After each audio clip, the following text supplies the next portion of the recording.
Muy bien, muy buenos días, queridos hermanos. Me alegra verles de nuevo, saludarles en el día del Señor. Un saludo a los que están conectados por fuerza mayor en la transmisión de Facebook o de YouTube.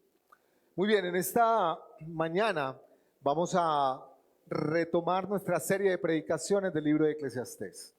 Hicimos un paréntesis largo para los que apenas están llegando a nuestra iglesia. Estamos predicando una serie sobre el libro de Eclesiastés.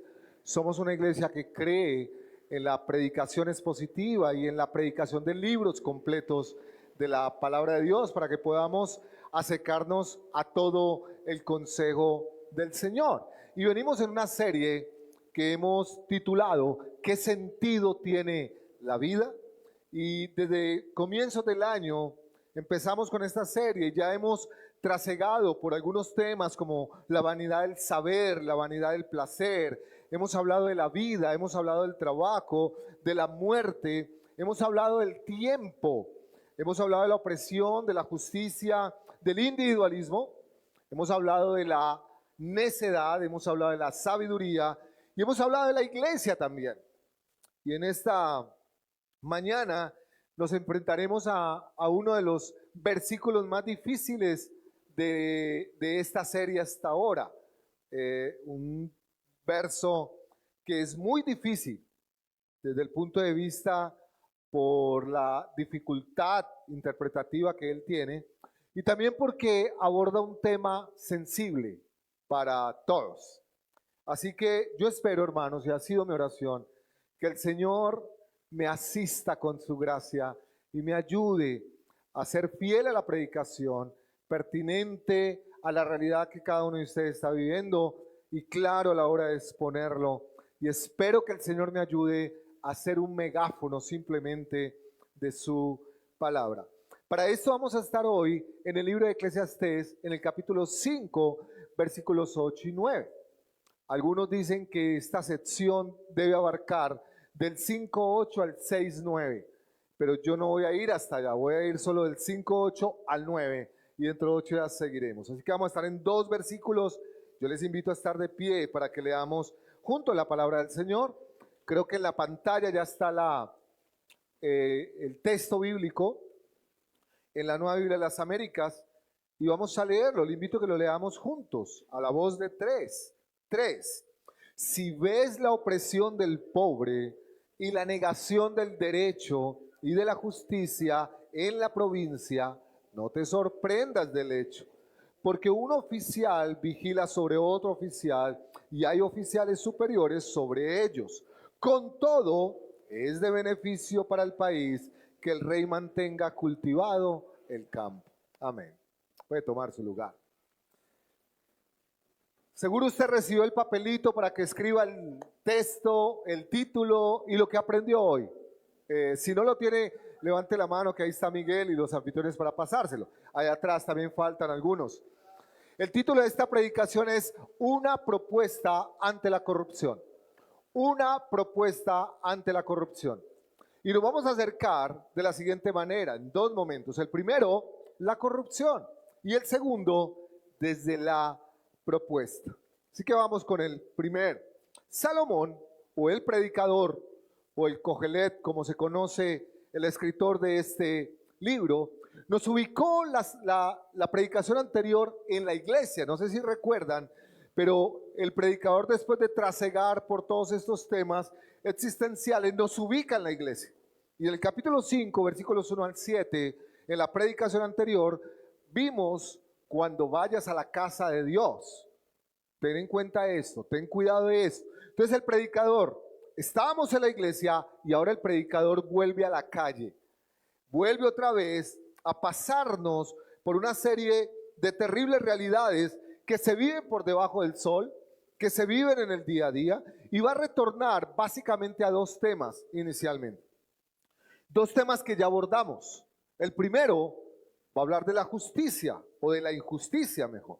Si ve la opresión del pobre y la negación del derecho y de la justicia. De ese tema hablamos en la predicación, cómo vivir en un mundo injusto, capítulo 3. Si usted no la ha visto, le animo a que la vea. Ahí está en el canal de YouTube de la iglesia. Y lo que veíamos en esa predicación era la descarnada y desconsoladora realidad de vivir en un mundo injusto. Algunos deben recordar que el texto del capítulo 3, versículo 16 decía que en el lugar del derecho está la impiedad y en el lugar de la justicia está la iniquidad.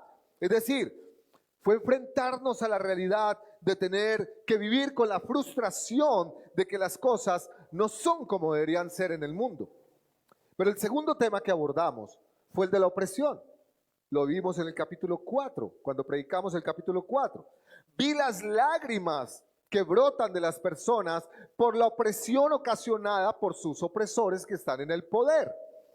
Y este texto nos habla, si ves la opresión, va a desarrollarlo. Es decir, a la luz del contexto, estamos hablando de la opresión causada por los gobernantes, causada por los que están en el poder, por los jueces y por los jefes injustos. Y como lo vimos en ese momento, los más poderosos tienen la tendencia a aplastar en todos los escenarios a los más débiles. Veíamos jefes abusivos, padres maltratadores, esposos violentos, profesores infames, líderes religiosos manipuladores, jueces corruptos, dictadores, extremistas, delincuentes. Es decir, lo que el predicador está haciendo es observar. Y lo que está observando en el pasaje de hoy, dice él, si ves la opresión. Él está mirando cómo funcionan las ciudades, cómo funcionan las provincias, cómo funcionan los países. Y va a decir, si hay opresión de los pobres y negación del derecho y la justicia, pero nos va a dar la razón de por qué es que se niega el derecho y por qué es que se niega la justicia y por qué se oprime a los pobres. Y la respuesta está en el mismo texto. Dice, porque un oficial vigila sobre otro oficial y este oficial vigila sobre este otro y este sobre otro y así sucesivamente. Es decir, hermano, ¿a qué se refiere esto? Es posible que esta idea de que se niega el derecho a la justicia y se oprime al pobre está relacionado con esta pirámide o esta escalera de burocracia que hay, de tramitología. Posiblemente se refiere a los sátrapas de la época que eran oficiales del Estado. Tal vez ustedes recuerdan el libro de Daniel, que ahí se habla de ellos. Es como unos oficiales del Estado, pero arriba de ellos están las cortes y arriba de la corte está el rey.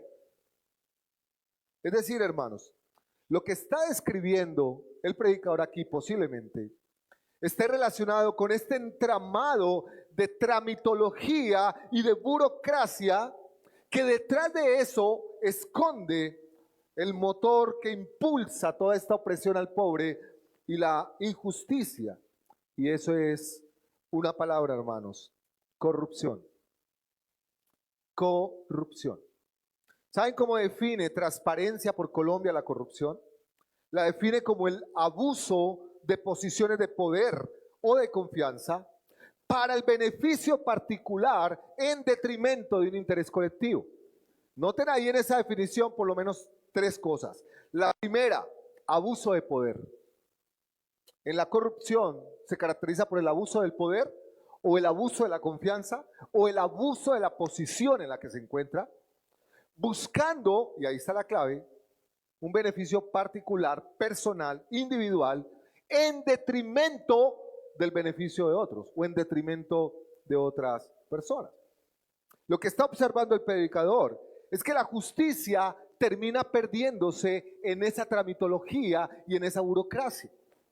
Y yo creo, hermanos, el libro de Eclesiastés fue escrito posiblemente unos 900 años antes de Cristo aproximadamente. Pero pareciera que estuviera describiendo la realidad de nuestro país. Yo no sé si a usted le ha pasado, pero no es verdad, hablando por ejemplo solo del sector salud, por mencionar uno, ¿cuántas personas han fallecido esperando una cita médica, una medicina, un examen, una cirugía? Básicamente por la tramitología, lo que han llamado algunos el paseo de la muerte, ¿Qué ha pasado? Que llegan a un lugar y no lo reciben porque no está afiliado, pero luego de ahí lo mandan a otro, y luego a otro, y luego a otro, porque por la tramitología no puede entrar al sistema. Hace como 2 meses estábamos orando y haciendo exámenes a mi madre porque había un posible cáncer. Gracias a Dios no fue. Eh, pero lo gracioso es que parte de ese ejercicio fue: vaya al médico, pida la cita, pida el examen, pida esto, pero el médico no podía porque tiene que autorizar lo otro, y luego este otro, y luego este otro. Al final, después de hacer todo el proceso y el trámite burocrático que hay allí, nos dijeron: tiene que ir a Bogotá. Pero a Bogotá tiene que ir para que le hagan una primera revisión, y después de eso tiene que volver a otra cita para que ese nuevo profesional de la salud le dé otra cita con otro que sí le va a poder aprobar los exámenes, hermano. En esa vuelta cualquiera se muere. ¿Me van a entender? Entonces lo que está planteando acá es que en esta tramitología y en esta burocracia, en esta escalera burocrática de corrupción, se le niega el derecho a los débiles. Se les niega la justicia y termina oprimiéndose a los pobres. Hermanos, ni qué decir del sector público, que aquí hay varios que trabajan en el sector público, con la tramitología y la burocracia, y el tráfico de influencias y todo lo demás. Por favor, en medio de esto es donde aparece el ejercicio de corrupción. Hermanos, piensen en esto. No solamente es todo este ejercicio de tramitología, sino que además hay otro elemento propio de la corrupción, y es la avaricia, el amor al dinero, que de eso hablaremos el próximo domingo, si Dios quiere. La codicia, la idolatría hacia el dinero, el amor al dinero en los altos funcionarios que están en el poder, los lleva a ser corruptos y de esta manera a oprimir al pobre y a negar la justicia. Están tan intoxicados de individualismo, están tan intoxicados de egocentrismo, que no les importa al otro. No importa al otro. No importa si se le niega el derecho al otro. Aquí lo que importan son ellos. Su avaricia, su codicia, su egocentrismo los lleva a ser corruptos. Y aquí es donde la corrupción, o aparece la corrupción burocrática, porque hasta el rey saca todo lo que puede de la tierra para su propio bien. Hermanos, es todo un sistema, un entramado diseñado especialmente para delinquir y para la corrupción. Y yo me atrevería a afirmar, hermanos, que aquí, cuando estaba preparando esto, pensé: a la pirinola le faltó una carita. No todos ponen, todos comen. Porque en este entramado de corrupción, la propuesta es: cada posición, desde la de abajo, la que sigue, la que sigue, la que sigue, todos comen. Todos quieren comer. Hasta el rey, que está de último en la cadena alimenticia de corrupción, todos quieren comer. Es una espiral, es una cadena de corrupción que arranca en los niveles más bajos y sigue al jefe este, y al jefe este, y al jefe este, y a los jefes de este, y a los jefes de este. Y en medio de toda este entramado de corrupción, que en palabras muy nuestras es muy conocido este término, no sé si les es familiar: el carrusel de la corrupción, el carrusel de la contratación, el carrusel de la corrupción. Ese es el pan de todos los días en este país. Y en medio de esta corrupción burocrática, de esta corrupción de tramitología y todo lo demás, en medio de esto se oprime al pobre. En medio de esto se niega la justicia y el derecho. Porque muchos de estos lo que están haciendo es buscando su propio beneficio personal.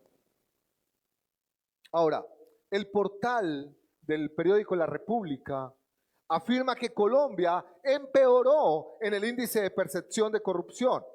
Llegó al puesto 92. Dice La República que los esfuerzos de los gobiernos para mitigar la corrupción han claudicado, no han logrado hacerlo. Y la conclusión que arrojó el informe del año pasado es que Colombia se ubicó en el puesto 92 de 180. 92 de 180, hermanos. Ahora estoy casi seguro, porque voy a leer en la mente, que alguno estará pensando, ay, pero no estamos tan mal. Yo pensé que estaba peor, estamos como en la mitad, no. ¿Saben cuál es el problema, hermano? Que debajo de nosotros hay países como Somalia, como Sudán, como Venezuela, como Siria. ¿En serio nos vamos a comparar? ¿Y por qué no nos comparamos mejor con Finlandia, con Dinamarca, con Singapur, con Nueva Zelanda? Estamos mal. Es decir, hermanos, estamos tan infectados de la corrupción, infectados hasta la médula, hasta los huesos de corrupción, que por lo general se normaliza. Hermanos, vamos a hacer acá una pregunta importante. Honestamente, quiero invitarle a que me respondan honestamente. ¿Quién se nos viene a la mente cuando pensamos en los corruptos? Los políticos. ¿Sí o no?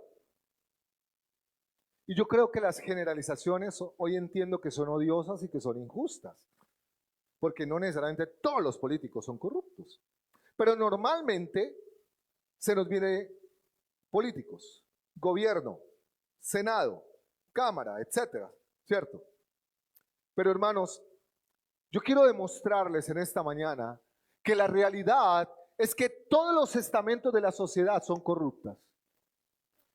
Que no hay un solo estamento de la sociedad que no esté infectado de corrupción. Por ejemplo, todas las corrientes políticas o ideologías políticas, los de la derecha, extrema derecha, los de la izquierda, extrema izquierda, los del centro, centro derecha, centro izquierda, centro centro, todos están infectados de corrupción. Yo quiero reconocer a Francia Márquez, la vicepresidenta, porque yo he visto algo en los seguidores de la izquierda o los seguidores de Petro, que tienen una dificultad enorme para condenar lo que están haciendo mal, aunque hay cosas que están haciendo mal. Pero Francia se echó encima al gobierno por decir la verdad. Una de ellas es esta, abro comillas. Me duele que en este gobierno que yo ayudé a elegir hay muchos casos de corrupción. Francia Márquez, Consejo de Ministros. Entonces, si usted revisa cada gobierno en el que estamos, en el pasado y el pasado y el pasado, usted va a encontrar, hermanos, que no hay ninguno de esos grupos o de esas ideologías que no tenga investigaciones por corrupción. ¿Y sabe qué es lo que pasa con muchos? Por ejemplo, los que están alineados con la derecha y que no les gusta el gobierno, entonces dicen, este es el peor gobierno de la historia y este es el gobierno más corrupto de la historia. Pero eso mismo decían los de la izquierda con el gobierno de Duque. El gobierno de Duque es el más corrupto de la historia. Y eso mismo decían otros de Santos. Y otros lo dijeron de Uribe, y de ahí para atrás de Pastrana, y todos los que vinieron de ahí detrás. Es decir, es como la competencia de cuál es el gobierno más corrupto. ¿Quién lo dice? Los contrarios. Porque por lo general, los que están en la posición no lo reconocen de esta manera. Así que, hermanos, no es derecha o es izquierda. Todos están infectados de corrupción. Este gobierno que nos planteaba la idea de que iba a ser distinto a lo que por décadas este país había sido, está metido en todo tipo de investigación y señalamientos por corrupción, igual que los años anteriores, igual que los gobiernos anteriores. Ahora, podemos mirar también, hermanos, el sector público. ¿Será que hay corrupción en el sector público? ¿Le suenan términos como malversación de fondos, tráfico de influencias, sobornos, abusos de poder? Ahora, alguno podría pensar, eso pasa, es en el sector público, porque en el sector privado eso no se ve. Hermano, si usted cree que en el sector privado no hay corrupción, mire Betty la Fea. Y vean a don Armando y a Betty en semejante entramado de corrupción.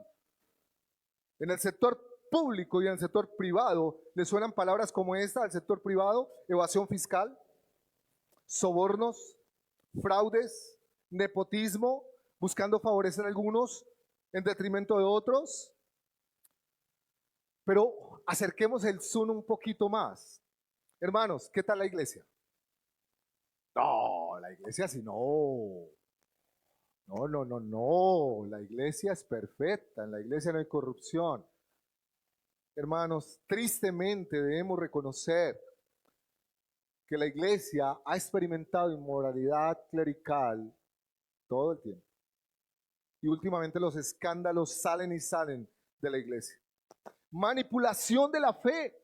Lo hizo el catolicismo romano en tiempos de la Reforma Protestante con las indulgencias. Eso es corrupción. Eso es manipulación. Prometerle a la gente que va a sacar gente del purgatorio a través de unos chelines, que cuando suena el chelín en la canastica esta, un alma sale del purgatorio. Eso es corrupción. Pero hoy tenemos la misma corrupción dentro de la iglesia cristiana, vendida de otra forma. Pate por su sanidad, pate por su casa, pate por su trabajo. De una semilla. Manipulación de la fe. ¿Y qué decir del abuso de poder por parte de algunos pastores? Manipulando a sus ovejas, manipulando a las personas. Y ni qué decir del silencio cómplice de algunas iglesias. Estas semanas anteriores, una mujer que fue abusada, violentada sexualmente por un hombre en otro país, ella demandó y terminó siendo victimizada por su propio país y por la justicia de su país. Pero además de esto, el hombre se vino para Colombia, se congregó en una iglesia, se casó en un lugar y era uno de los líderes de la iglesia, y ahora ella tuvo que venir a rendir cuentas. Revictimizada, y la iglesia guardó silencio frente a un abuso de esta naturaleza. Ahora, permítame acercar un poquitico más, uno más. ¿Y qué decir de la familia, hermanos? Yo le quiero preguntar, ¿hay corrupción en la familia? Hermanos, hay corrupción cuando se roba la energía.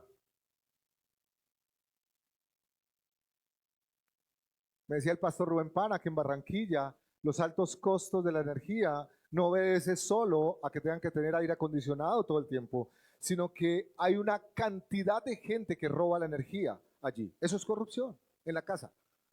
Los que se roban el agua. Nos está llegando el recibo terriblemente caro en la Fundación de Nazaret y estamos investigando y alguien me dijo, pastor, revise porque es posible que alguien le esté robando el agua por algún lado. Le pusieron un tubo por ahí y se lo están robando. Eso es corrupción. Los que se roban el internet.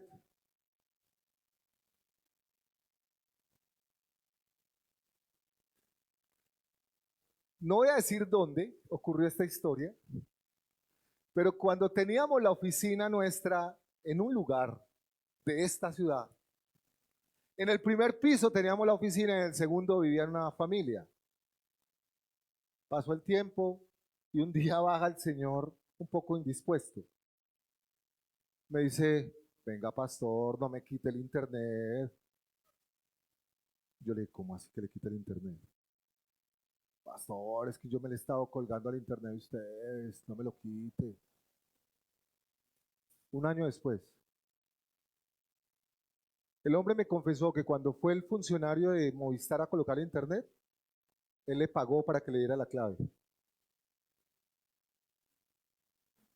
No es corrupción en la familia, ¿cómo se llaman estas páginas de stream, de stream no, de Netflix y todas esas cosas? Streaming de plataformas. ¿Tiene una plataforma pirata en casa? Cada vez que sale ahí, cada vez que entra, le sale el pirata ahí. ¿Y qué decir en estos días de declaración de renta? Buscando evadir impuestos. Cuando se favorece un miembro de la familia en detrimento de otro, cuando se miente para evitar consecuencias, cuando se aprovechan de los miembros de la familia para un beneficio personal. ¿No es eso lo que hacen algunos papás? Poner a trabajar a sus hijos para que produzcan para el beneficio de ellos. Eso es corrupción. Hermanos, y podríamos seguir. cada vez que nos colamos en la fila, cada vez que mentimos en la casa, dígale que no estoy. Cada vez que mentimos, cada vez que engañamos, cada vez que hacemos cosas en la casa que son contrarias a la palabra, estamos caminando en actos de corrupción. Cada vez que le dan la ofrenda al guarda de tránsito para que no lo parta, es corrupción, es soborno. Así que, hermanos, podríamos seguir y no encontraremos un solo escenario donde no esté permeado por la corrupción. No hay, no hay, no hay ninguno. Y esto es muy triste y es muy desesperanzador. Porque en este carrusel de corrupción que vive el ser humano, las familias, los colegios, las universidades, todos, hermanos, todos, terminan siendo víctimas, los más necesitados, y se les termina negando la justicia y el derecho a muchos. Hermano, y debemos reconocer en esta mañana que en alguna medida todos aquí, todos hemos sido corruptos. La próxima vez que levantemos nuestra voz fuerte para condenar la corrupción del gobierno, la corrupción de un jefe de Estado, de alguna persona que está en autoridad, piense en sus propios actos de corrupción. Alguien dijo que tenga cuidado cuando señala, porque cada vez que señalamos hay un dedo hacia adelante, pero hay tres hacia atrás. Así que antes de señalar la corrupción de otro, deberíamos estar pensando en la nuestra, en las pequeñas y las grandes que realizamos nosotros en casa. Ahora, este tema de la corrupción está tan normalizado, hermanos. Estamos tan invadidos, tan familiarizados y normalizados con la corrupción que estamos en el punto en que un acto de honestidad se celebra. Hace unos meses, en el portal de Ecos del Comeima, vi un titular, dice así, de aplaudir, dice, así dice, de aplaudir, taxista devuelve las pertenencias de una mujer. Imagínense eso. O sea, estamos tan familiarizados, tan acostumbrados, hemos abrazado tanto la corrupción, que entonces celebramos que un taxista devuelva lo que no le pertenece. Eso es como aplaudir porque vino a trabajar. ¿Me hago entender? Eso es como aplaudir por hacer lo que debe hacer. Es que así es. Eso muestra un problema. Estamos tan familiarizados con la corrupción que entonces hay personas que dicen esto. Bueno, que robe, pero que haga.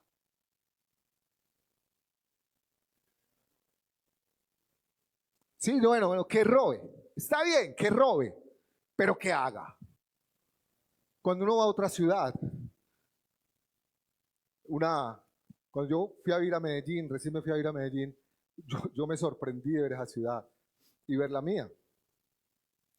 Pero un comentario que hay es como una de Medellín es, aquí roban, pero aquí hacen. Aquí roban, pero roban menos. ¿Y sabe qué es lo serio de esto? Que muchos cristianos piensan así. Muchos cristianos dicen, no, sí, bueno, que roben pues, ¿qué hacemos? Que roben. Pero que hagan.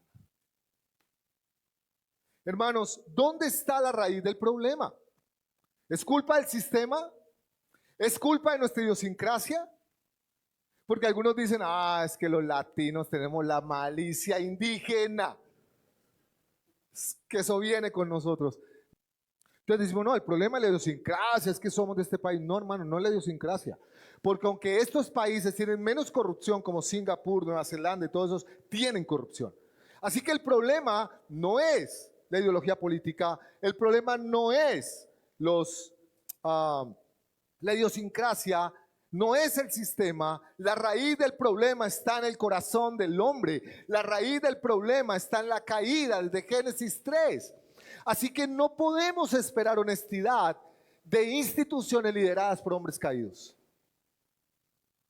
El problema está adentro, el problema no está afuera, el problema está adentro. Porque alguno podría proponer diferentes maneras de solucionarlo. Y el problema es un asunto del corazón. El hombre tiene un corazón corrupto desde Génesis capítulo 3. Así que lo único que hay que darle es el tiempo para que desarrolle su corrupción. Frente a esto, ¿cuál es la propuesta?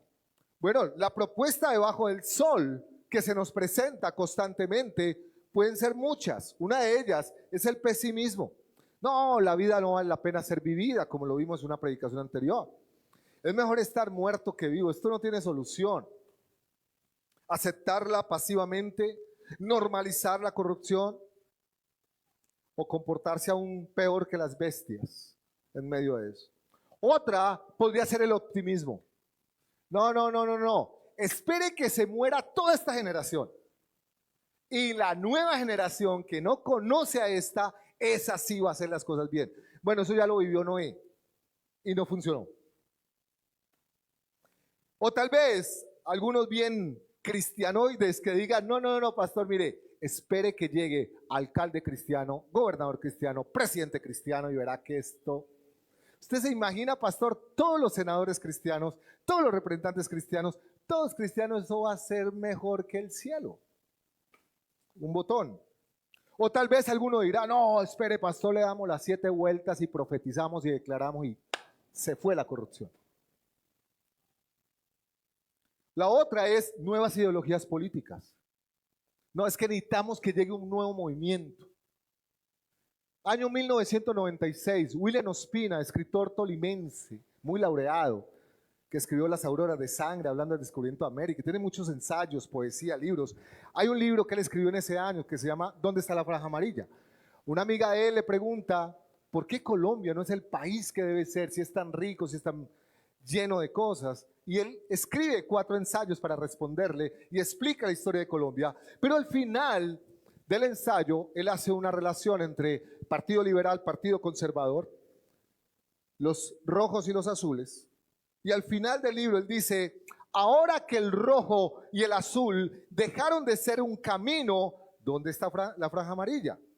Hablando del color de la bandera, hablando de, no funcionó el Partido Liberal, no funcionó el Partido Conservador, espere que viene uno diferente, la franja amarilla, donde hay una comunidad distinta, que no es corrupta, que ama el país y todo eso. Hermano, les quiero contar que ya no hay solo franja amarilla, hay verde, hay azul, hay negra, hay de todos los colores. ¿Saben cuántos partidos políticos tienen personalidad jurídica en Colombia? 32. Y ninguno de ellos ha sido la solución. Ahora, alguno podría decir lo que necesitamos son penas y leyes más drásticas y más duras. Yo no sé de derecho, pero le escuché a alguien, a un abogado, que es especialista en ese tema, que dijo, Colombia no tiene problema de leyes. Colombia tiene suficientes leyes y muy buenas. El problema es la aplicación de las mismas. Pero aún con leyes drásticas sigue la corrupción. Pero claro, alguien podría decir, no, lo que vamos a hacer para solucionar la corrupción, vamos a levantar un departamento anticorrupción. ¿Qué les parece? Con presupuesto del Estado. Y vamos a contratar fiscales anticorrupción, vamos a poner la gente para perseguir a los corruptos. Le tengo noticias. Luis Gustavo Moreno fue nombrado fiscal anticorrupción en el 2016. 2 años después fue condenado por la corte por corrupto y ya está en la calle. Está trabajando en un medio de comunicación en Medellín, por si lo quiere ubicar. El fiscal anticorrupción, del departamento anticorrupción. Pero alguien podría decir, no, pastor, pero si damos talleres de ética, de valores, de moral, desde el prekinder, y los vamos llevando así en todos los escenarios y reunimos a todos, seguramente va a pasar. No ha funcionado. Así que, ¿cuál es la propuesta del predicador? Si usted lo mira del verso 8, el predicador va a decir, lo primero es realismo. No es pesimismo, no es optimismo, es realismo. ¿Y qué es lo que dice el predicador? No te sorprendas, no te asombres. O sea, si ves la corrupción, no te asombres. ¿Y por qué no te asombres? Porque el punto, hermanos, es que la vida por debajo del sol está intoxicada hasta los huesos de individualismo, de idolatría al dinero, de avaricia, de codicia y de arrogancia. Desde la caída del ser humano en Génesis 3, el hombre viene corrompido desde adentro. Es natural la corrupción en el ser humano. La tendencia a la corrupción, la tendencia hacia la idolatría al dinero, la tendencia hacia el egoísmo. Así que desde allí viene dañado. Es un mal de fábrica, hermanos. Es un mal de fábrica, por tanto, es lógico y es esperable que haya corrupción. Porque el hombre por naturaleza es corrupto desde la caída. Hermano, y aunque triste, esta es la consecuencia que tenemos que asumir por vivir en un mundo caído. Esta es la consecuencia que tenemos que asumir por vivir en un mundo que le ha dado la espalda a Dios, que ha querido vivir como si Dios no existiera, hermanos. Desde Génesis 3, el mundo es corrupto, los seres humanos son corruptos y así ha sido hasta hoy y así seguirá hasta el día en que Cristo venga. No te asombres, no te sorprendas, es lo que dice. Hermanos, ¿qué podemos esperar de instituciones lideradas por hombres caídos y postrados al pecado, corruptos por naturaleza? Eso es como poner al ratón a cuidar el queso. Ahora, la segunda propuesta del predicador, yo la he llamado peor es nada. Y está en el versículo 9. Hermanos, ¿por qué me atrevo a decir esto? Este versículo 9 es lo más difícil de interpretar. Y como me quedó grande, entonces me fui a buscar a los que sabían. Fui y le pregunté a Sugel, fui y le pregunté a Natán Díaz y le pregunté como a 2 hermanos. Ellos no saben que yo los consulté, pero yo los consulté. Y la gran sorpresa es que para todos es un texto difícil. Natán Díaz dice, ese versículo 9, literal, es Eclesiastés siendo Eclesiastés. Difícil. Sugel Michelén dice en su libro Delante de Dios y de parte de Dios, dice que él predicó la serie de Eclesiastés y que esto fue como subir el Everest descalzo. Así que este es un versículo muy difícil.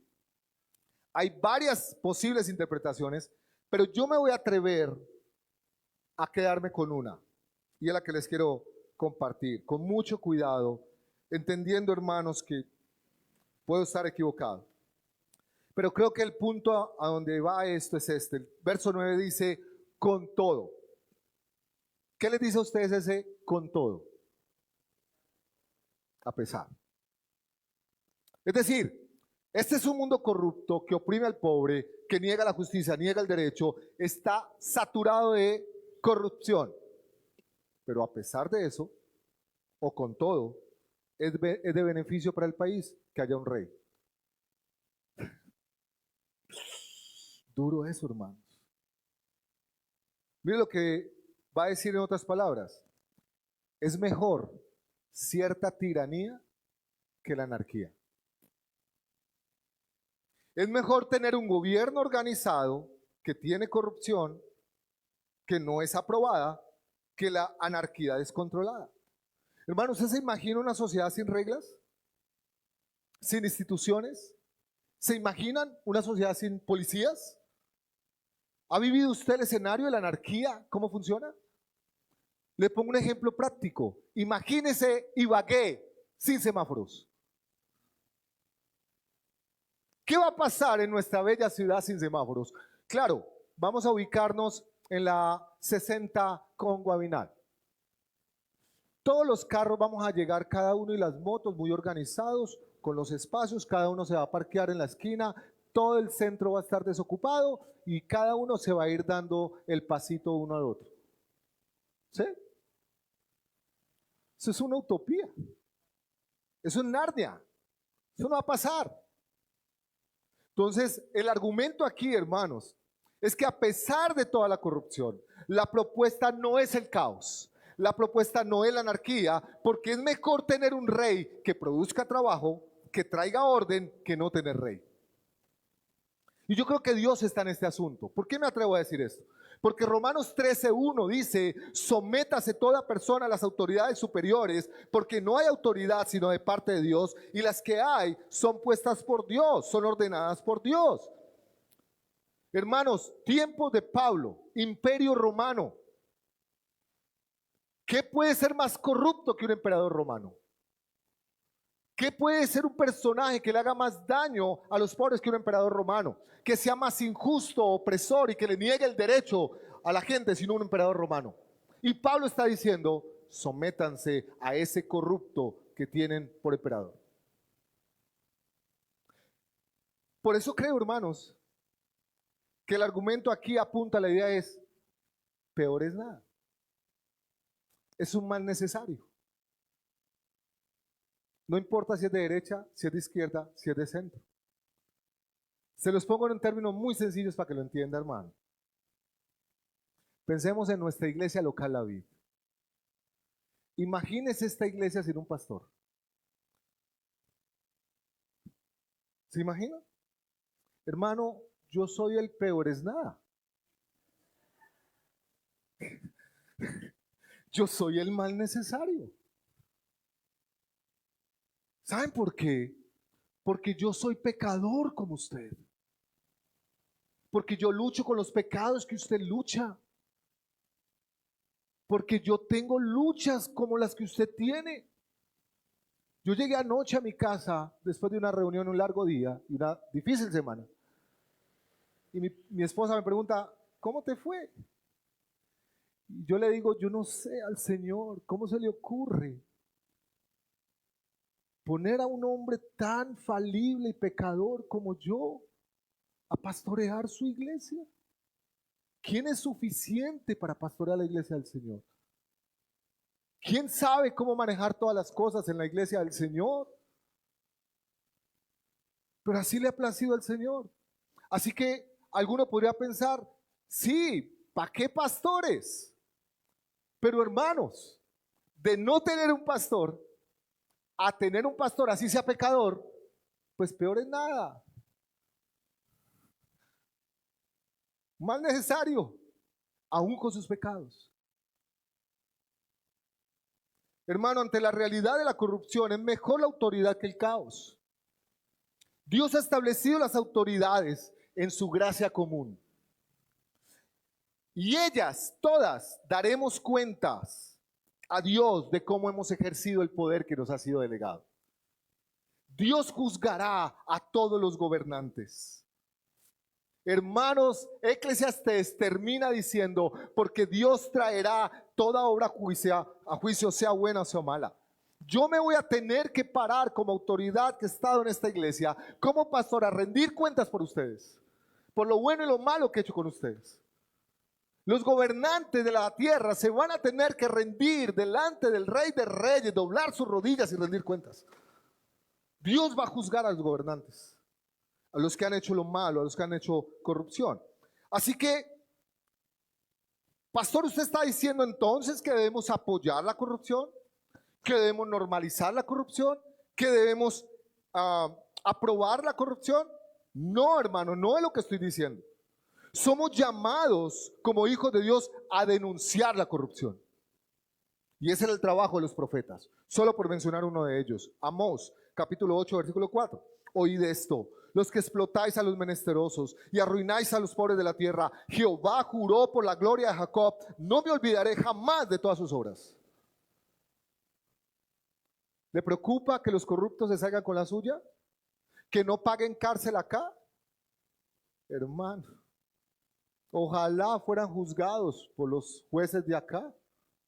Les va mejor que pararse un día delante del Dios Santo y ser juzgado por la manera como actuaron, con el poder que tuvieron. No se preocupe, ellos serán juzgados. Pero le tengo una noticia: usted también. Usted también. Si ellos serán juzgados, usted también será juzgado. Entonces debemos denunciarla, pero no solo eso, debemos resistirnos a participar de la corrupción. Como lo dice el Salmo 15: Jehová, ¿quién habitará en tu tabernáculo? ¿Quién morará en tu monte santo? El que anda en integridad y hace justicia y habla verdad en su corazón, el que no calumnia con su lengua, ni hace mal a su prójimo, ni admite reproche alguno contra su vecino, aquel a cuyos ojos el vil es menospreciado, pero honra a los que temen a Jehová, el que aun jurando en daño suyo, no por eso cambia, que en su dinero no dio usura, ni contra el inocente admitió cohecho, el que hace estas cosas no resbalará jamás. Entonces, ¿cuál es nuestra parte en este escenario, hermanos? No somos llamados a apoyar la corrupción, ni a aprobarla, ni a adaptarnos, no. Somos llamados a entender, esta es la realidad. No me sorprende la corrupción, pero no participo de ella. Actúo de manera diferente. No participo de la corrupción. Entonces no miento en mi casa, no robo, declaro los impuestos como son, pido la factura, así valga más. No le doy mordidas al guarda de tránsito. No me, ¿cómo se dice? No me colo en la fila. No hago fraude con las evaluaciones en el colegio ni en el IFES hoy. No le miento a mi esposa, no le miento a mi esposo, no le miento a los padres, no le miento a los hijos. No uso a mi esposa para mi beneficio personal. No uso a mis hijos para mi beneficio personal. Los trato con dignidad, no los oprimo, no les niego el derecho, no les niego la justicia. Entonces somos llamados a hacerle frente a la corrupción, pero no señalándola desde las redes sociales, viviéndola en la casa, viviéndola, viviendo la integridad y la honestidad y la justicia, viviéndola en el trabajo, pagando lo justo, tratando con dignidad a los empleados. Ahora, hermanos, si verdaderamente queremos eliminar la corrupción, y no solo bajarla, dijo Turbay no es de mi época, pero él lo dijo. Tenemos que bajar la corrupción a sus justas proporciones. Hermanos, si no queremos bajar la corrupción simplemente a sus justas proporciones, si lo que queremos erradicarla verdaderamente, la propuesta es solo una, hermanos: el Evangelio de nuestro Señor Jesucristo. Porque sabemos comprobadamente que no serán los políticos, hermanos, no serán las leyes, no serán las penas duras, no serán los departamentos anticorrupción, las charlas de ética. Hermanos, no es la revolución, no es volviendo el país un caos. Permítame decir esto: no son las marchas no cambian la corrupción. Y necesito decir esto: tampoco los debates en las redes sociales. Entonces, no es solamente el hecho de yo soy un político cristiano, soy un sociólogo cristiano, soy un abogado cristiano. No, no, no. No, tú eres un cristiano. Y tú eres un cristiano que haces análisis políticos, si es que tienes la facultad de hacerlo. Tú eres un cristiano que ejerces el derecho. Tú eres un cristiano que estás en las diferentes áreas, pero tu identidad es ser cristiano, por tanto, te rige otra manera de pensar. Yo no estoy diciendo que no comentes, que no opines. Yo sé lo que... No le estoy diciendo que no lo haga, le estoy diciendo sus convicciones bíblicas, teológicas del Evangelio están permeando sus posiciones políticas, ideológicas, porque algunos parecen más lo otro que cristianos. La propuesta del Señor no es que vayas y defiendas posiciones políticas desde las redes sociales, y está bien que las tengas y que las compartas, pero que éstas estén permeadas por la palabra y no lo contrario. Que sus convicciones bíblicas y teológicas permeen su identificación de derecha, si se quiere ubicar ahí, de extrema derecha, de centro medio, centro derecha, centro izquierda, izquierda radical. Y si se quiere inventar una nueva, hágale, hermano, pero el punto es que se le note más lo cristiano que lo demás. Entonces, ¿cuál es la propuesta, hermanos? Nada de estas cosas tiene el poder de solucionar, porque el problema de la corrupción es un problema del corazón. El hombre, después de la caída, se pervirtió hasta la médula. Cada parte de su ser se intoxicó de corrupción. Por tanto, necesita ser rescatado, necesita ser liberado, pero desde adentro. Así que todo lo que el ser humano y esta sociedad necesita es ser rescatada por alguien que está fuera de él. Necesita el Evangelio de Cristo. Nosotros y esta sociedad necesitamos a Jesús. Hermanos, Él es el oficial de oficiales. Él es el Rey de Reyes. Él es aquel que jamás oprimió al pobre y al necesitado. Por el contrario, hizo de los pobres, de los necesitados, un enfoque en su ministerio, en su misión. Jesús es aquel que jamás realizó una sola injusticia, nunca le negó el derecho y la justicia a ninguna persona. Jesús es aquel que se sometió a las autoridades corruptas de la época, Pilatos, y de ahí en adelante. Porque al hacerlo, se sometía a su Padre que está en los cielos. Jesús es aquel que fue oprimido por los poderosos de la época. Jesús es aquel que se le negó la justicia y el derecho en su época. Jesús es aquel que renunció a la codicia. ¿Se acuerdan de la tentación? Todo esto te daré si postrado me adorares. Pero renunció a ella para entregarse voluntariamente por los oprimidos. Jesús es aquel que murió en la cruz por nuestra corrupción, por nuestro pecado, por nuestras injusticias y por nuestras opresiones. Jesús es aquel que resucitó venciendo la muerte y venciendo la corrupción para que nunca más nos pueda esclavizar. Jesús es aquel que un día regresará a juzgar a los hombres, incluidos los oficiales, los líderes, los jefes, los pobres, y cada uno de nosotros nos juzgará conforme a sus obras. Jesús es aquel que un día nos pondrá con todas las cosas las pondrá en su tiempo, en su justo lugar, y nos llevará a un reino por encima del sol, donde no habrá opresión, no habrá injusticia, no habrá corrupción. Jesús es aquel que nosotros necesitamos y que este mundo necesita. Jesús y su evangelio es la propuesta eficaz para la corrupción. Jesús, hermanos. Necesitamos que Él venga y nos transforme. De tal manera que la iglesia tiene una tarea indelegable: predicar el evangelio. Porque el evangelio es poder de Dios para la salvación. Porque sólo así estaremos en condiciones de no ser corruptos. Porque sólo así estaremos en condiciones de ser diferentes. Porque sólo así estaremos en condiciones de vivir una vida íntegra, honesta. Porque sólo así podremos ser sal y podremos ser luz en medio de un mundo oscuro y corrupto. Así que, hermanos, no solamente el gobierno y los políticos necesitan del evangelio, usted y yo necesitamos del evangelio. Porque hoy seguramente muchos de nosotros debemos arrepentirnos porque hemos permitido actos de corrupción en nuestra vida. O en lo personal, o en lo familiar, o en la manera de manejar el dinero, o en la manera de relacionarnos, o en la iglesia, o en el trabajo, o en el colegio, en los escenarios. Hermano, si en esta mañana la conclusión de esta predicación para ustedes es: ¿por qué no vino tal? Perfecta la predicación para él. Perdió la venida y yo perdí la predicación. Si la conclusión suya al salir de esta mañana acá es: ahí está, para esos políticos, para el Congreso, para el Senado, para los que están allá, para los de derecha, para los de izquierda, perdió la venida. Pero si en esta mañana, honestamente, usted se rinde delante del Señor, dice: Señor, yo he sido corrupto.